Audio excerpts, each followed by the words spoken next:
രാവിലെ 11 മണിക്ക് വിജയ് തമിഴ്നാടിന്റെ മുഖ്യമന്ത്രിയായി സത്യപ്രതിജ്ഞ ചെയ്യുമെന്നാണ് അറിയിച്ചിരുന്നത്.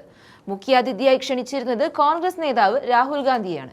107 MLA-മാരുമായി അട്ടം നോക്കി നിന്ന വിജയിയെ സർക്കാരുണ്ടാക്കുവാനുള്ള ശക്തി പകർന്നതും 5 MLA-മാരെ വിട്ടുകൊടുത്തതും രാഹുൽ ഗാന്ധിയാണ്. DMK സഖ്യത്തിൽ നിന്നും താൽക്കാലികമായി മാറി നിന്ന് വിജയിയെ പിന്തുണയ്ക്കണമെന്നാണ് രാഹുൽ ഗാന്ധി കോൺഗ്രസിന്റെ 5 MLA-മാരോട് പറഞ്ഞത്. രാഹുൽ കൈകൊടുക്കുന്നതിന് പിന്നാലെ CPM-ഉം CPI-യും TVKക്കൊപ്പം കൂടുകയായിരുന്നു. അതേസമയം ഗവർണർ രാജേന്ദ്ര അർലേക്കർ അമ്പിനും വില്ലിനും അടുക്കാത്ത സാഹചര്യത്തിൽ സത്യപ്രതിജ്ഞ നീളുകയാണ്. 11 മണിക്ക് ചടങ്ങിന് പങ്കെടുക്കുവാൻ രാഹുൽ ഗാന്ധി ചെന്നൈക്ക് തിരിച്ചുവെന്നും യാത്ര റദ്ദാക്കിയെന്നും ദേശീയ മാധ്യമങ്ങൾ റിപ്പോർട്ട് ചെയ്തു. ഇതിനുശേഷം കോൺഗ്രസിന്റെ 5 MLA-മാരുമായി പ്രത്യേക വിമാനം ചെന്നൈ വിട്ട് ഹൈദരാബാദിൽ ലാൻഡ് ചെയ്തിരിക്കുകയാണ്. വിജയ്ക്ക് സർക്കാർ രൂപീകരിക്കാൻ ഗവർണർ അനുമതി നൽകട്ടെ, എന്നിട്ട് MLA-മാരെ ചെന്നൈയിൽ അവതരിപ്പിക്കാമെന്നും കോൺഗ്രസ് അറിയിച്ചിരിക്കുകയാണ്. അങ്ങനെ എല്ലാം കൊണ്ടും കലങ്ങിമറിയുകയാണ് തമിഴ്നാട് രാഷ്ട്രീയം.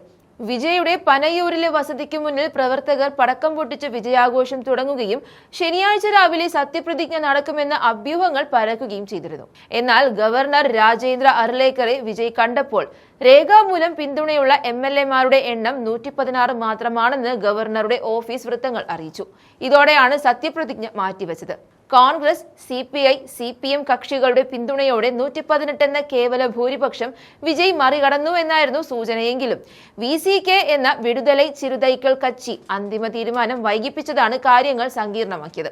നേരത്തെ VCK നേതാവ് തിരുമാളവൻ ഇടത് പാർട്ടികളുടെ നിലപാടിനൊപ്പം നിൽക്കുമെന്ന് പരസ്യമായി പറഞ്ഞിരുന്നുവെങ്കിലും വെള്ളിയാഴ്ച വൈകിട്ടും ഗവർണർക്ക് പിന്തുണക്കത്ത് കൈമാറിയില്ല. ഇതിനിടെ തിരുമാളവൻ AIDMK നേതാവ് എടപ്പാടി പളനിസ്വാമിയുമായും മുഖ്യമന്ത്രി MK സ്റ്റാലിനുമായും ചർച്ചകൾ നടത്തിയത് ദുരൂഹത വർദ്ധിപ്പിച്ചു.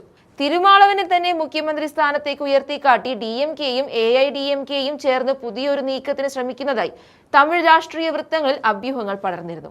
മറ്റൊരു നിർണായക നീക്കമായി AMMK general secretary TTV Dinakaran ഗവർണറെ കണ്ട് തന്റെ പാർട്ടിയുടെ ഏക MLA-യായ കാമരാജിനെ കാണാനില്ലെന്ന് പരാതി നൽകി.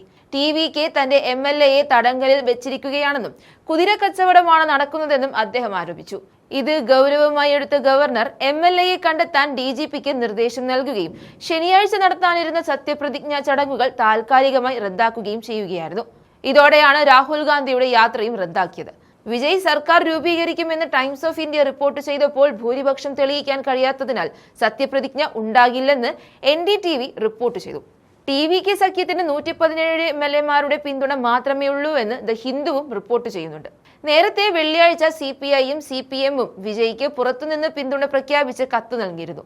വിജയ് CPM ഓഫീസ് സന്ദർശിച്ച് P ഷൺമുഖം ഉൾപ്പെടെയുള്ള നേതാക്കളുമായും ചർച്ചയും നടത്തി. എന്നാൽ മുസ്ലിം ലീഗിന്റെയും VCK-യുടെയും നിലപാടുകൾ അപ്പോഴും അവ്യക്തമായി തുടരുകയായിരുന്നു.